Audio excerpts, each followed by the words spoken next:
विद्यार्थियों, आपका स्वागत है। मैं हूं पीसी वर्मा और आज हम देखेंगे समावेशी शिक्षा में किस प्रकार से सांकेतिक भाषा का प्रयोग किया जाता है। पहले हमने देखा था कि समावेशी शिक्षा क्या होती है और समावेशी शिक्षा में किस प्रकार से सभी बच्चों को एक साथ लाकर एक स्थान पर ही हर बच्चे को प्रशिक्षण दिया जाता है, शिक्षण दिया जाता है और ज्ञान प्रदान किया जाता है। उसके लिए अलग अलग तरीकों का प्रयोग किया जाता है। तो जो बच्चे बोल नहीं सकते, सुन नहीं सकते, उनके लिए प्रशिक्षण को अगर देने की कहीं पे आवश्यकता है तो वहाँ पर ध्यान देना पड़ता है कि किस प्रकार से बच्चे को पूरी बातें समझ आ पाए, क्योंकि उस स्थान पर सभी प्रकार के बच्चे होते हैं जो सुन सकते हैं, समझ सकते हैं और साथ ही साथ जो बच्चे होते हैं उनमें अलग अलग विशेषताएं होती है। कुछ बच्चे जल्दी समझ जाते हैं, कुछ देर से समझते हैं। तो उस प्रकार के स्थान में सांकेतिक भाषा का ज्ञान हर शिक्षक को होना बहुत ही अनिवार्य है, जो कि समावेशी शिक्षा के अंतर्गत सभी स्थानों पर जो शिक्षक हैं वे सभी बच्चों को एक साथ शिक्षण देंगे। और इस समय पे शिक्षण देने के लिए चूंकि जो बच्चे बोल या सुन नहीं सकते वे इशारों में अपनी बातों को समझ पाते हैं और उनको इशारों में ही बातों को समझाने की आवश्यकता होती है। तो जो बहुत महत्वपूर्ण संकेत चिन्ह होते हैं सांकेतिक भाषा के, भारतीय सांकेतिक भाषा के, उन चिन्हों को समझना बहुत ही आवश्यक है, खासकर उन शिक्षकों के लिए जो कि ऐसे स्थानों पर रहते हैं जो कि ग्रामीण क्षेत्र में है, जहां पर विशेष स्कूल नहीं होते हैं और सभी बच्चे एक ही स्थान पर प्रशिक्षण प्राप्त करते हैं। तो कुछ संकेत जो मैं आपके साथ बताना चाहता हूं, आपके साथ शेयर करना चाहता हूं, जो कि बहुत आवश्यक होता है और दिन प्रतिदिन के क्रियाकलाप में इन संकेतों की आवश्यकता होती है।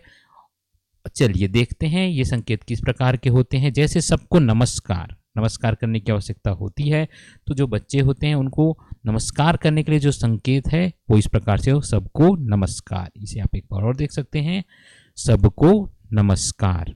तो इससे बच्चा समझ जाएगा कि नमस्कार कहा जा रहा है, या कोई बड़े व्यक्ति है उसे भी समझ आ जाएगा कि ये नमस्कार है। इसी प्रकार से कुछ और संकेत होते हैं। जैसे मान लीजिए अध्यापक जो हैं वो बच्चे से नाम पूछना चाह रहे हैं कि आपका नाम क्या है, तो बच्चे से पूछा जाएगा तुम्हारा नाम क्या है। इस प्रकार से इशारा किया जाएगा कि नाम क्या है। देखिए इसमें एक बार और देखते हैं, तुम्हारा नाम क्या है। इस प्रकार का इशारा करने से समझ आ जाएगा कि नाम पूछा जा रहा है और जवाब जो होगा, जो छात्र होगा उसका किस प्रकार से होगा। एक उदाहरण के तौर पे देखेंगे, यदि बच्चे का नाम राम है तो वो कहेगा मेरा नाम राम है, तो वो इशारे में बताएगा मेरा नाम राम है। और यही इशारा जो है वो हम दूसरे बच्चों को भी सिखा सकते हैं कि वो आपस में वार्तालाप कर सके, क्योंकि सभी बच्चों के बीच आपस में जो झिझक होती है, जो बात करने के लिए अलग अलग तरीके होते हैं। जो बच्चे बोल पाते हैं वो तो बोलकर अपनी बातों को व्यक्त कर लेते हैं, संवाद कर लेते हैं, लेकिन जो बच्चे बोल नहीं पाते हैं उनके लिए इस प्रकार का इशारा होता है। तो शिक्षक को ये ध्यान रखना होगा कि ये संकेत जो है वो न सिर्फ उन बच्चों को साथ दोहराएं जिनको बोलना सुनना नहीं आता, बल्कि साथ ही साथ उन बच्चों के साथ भी इसकी चर्चा करें जो कि क्लास में हैं, और उनके साथी को यदि उनसे बात करना है तो इस प्रकार से होगा। इसके साथ साथ जो दूसरा संकेत है वो बताना चाहूँगा। जैसे अध्यापक पूछें आप कौन से कक्षा में पढ़ते हैं, तो इशारा किस प्रकार से होगा, तुम कौन से कक्षा में पढ़ते हो। तो इस प्रकार का इशारा होगा। एक बार और देखते हैं, तुम कौन से कक्षा में पढ़ते हो हैं। तो इसका जो एक उदाहरण हो सकता है, जो बच्चा जो है वो बताएगा मैं कक्षा 4 में पढ़ता हूं, तो इसका इशारा किस प्रकार से होगा, मैं कक्षा 4 में पढ़ता हूं। इस प्रकार से इशारा होगा, तो इसे समझ सकते हैं दूसरे बच्चे भी। देखिए मैं कक्षा 4 में पढ़ता हूं। अध्यापक यदि बच्चे से पूछेंगे क्या आपको कुछ कहना है, अक्सर ये होता है कि कक्षा में जब पढ़ाई की जाती है उस समय पे बच्चे को कुछ पूछना होता है, तो किस प्रकार का संकेत किया जाएगा, क्या आपको कुछ कहना है। इस प्रकार से आप बच्चे से पूछ सकते हैं, क्या आपको कुछ कहना है? तो इसका उदाहरण एक दिखा सकते हैं कि किस प्रकार से बच्चा बोलेगा या बताएगा। मान लीजिए बच्चे को छुट्टी चाहिए, तो वो कहेगा मुझे छुट्टी चाहिए, तो वो इशारा करेगा मुझे छुट्टी चाहिए का, और वो इशारा किस प्रकार से होगा, मुझे छुट्टी चाहिए। एक बार और देखेंगे, मुझे छुट्टी चाहिए। छुट्टी का इशारा होता है 2 उंगलियों को इस प्रकार से, ये आप देख सकते हैं, छुट्टी चाहिए, ये आप देख सकते हैं, मुझे छुट्टी चाहिए। तो ये इशारा जो है वो समझ सकते हैं। इसके अलावा कृपया खड़े हो जाएं। बच्चों को अगर खड़े होने के लिए कहा जा रहा है तो कहेंगे कृपया खड़े हो जाएं, हो जाएं। ये आप देख सकते हैं, अगर बच्चे खड़े होने कहा जाएगा कृपया खड़े हो जाएं। इसी प्रकार से एक और संकेत है, ये कृपया खड़े हो जाएं हैं। बैठने के लिए कहा जाएगा, बच्चा खड़ा हुआ है तो उसे बैठने के लिए कहा जाएगा, तो बैठने के लिए किस प्रकार, कृपया बैठ जाएं। ये देख सकते हैं आप, ये संकेत है कृपया बैठ जाएं, बैठ जाएं। इसी प्रकार से यदि बच्चे को अपनी गणित की किताब निकाल लीजिए, बच्चे को कहा जा रहा है अपनी गणित की किताब निकाल लीजिए, तो किस प्रकार से इशारा होगा, देखिए, अपनी गणित पुस्तक निकाल लीजिए। आप देख सकते हैं, अपनी गणित पुस्तक निकाल लीजिए।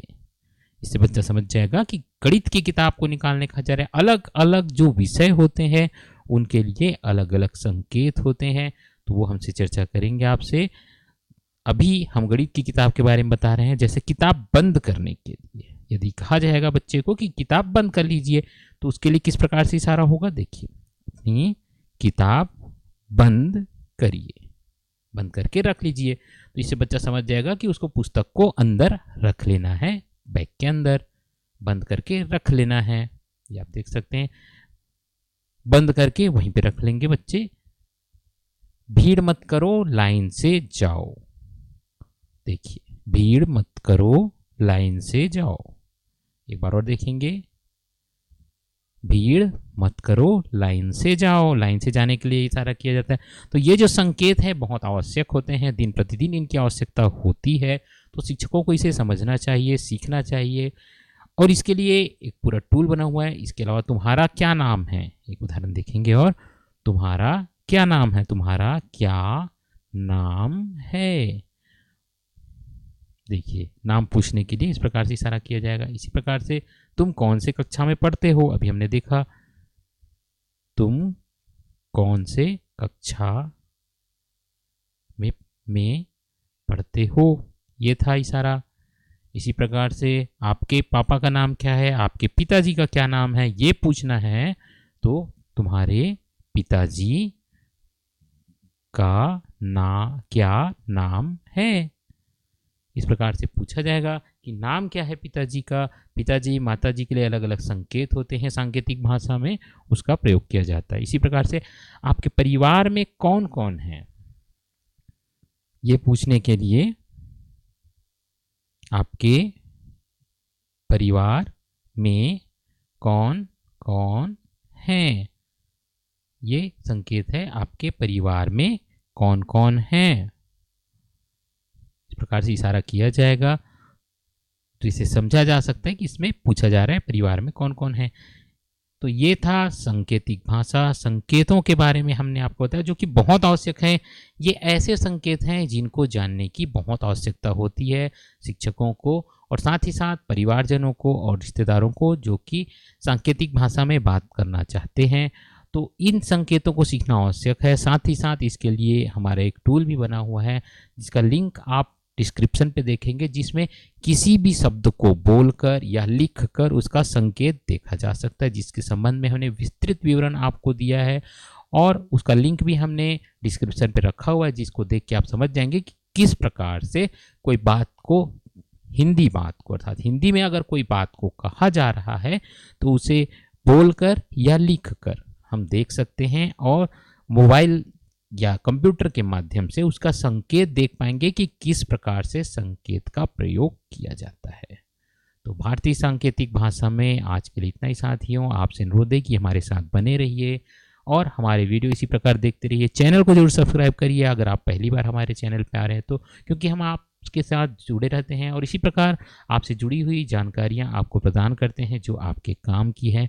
तो निश्चित तौर पे हमारे साथ बने रहिए साथियों। हम शीघ्र ही नया वीडियो लेकर आएंगे आपके लिए जो आपसे जुड़ी है, आपके काम की है। तो तब तक के लिए मैं पीसी वर्मा आपसे विदा लेता हूँ। धन्यवाद, नमस्कार।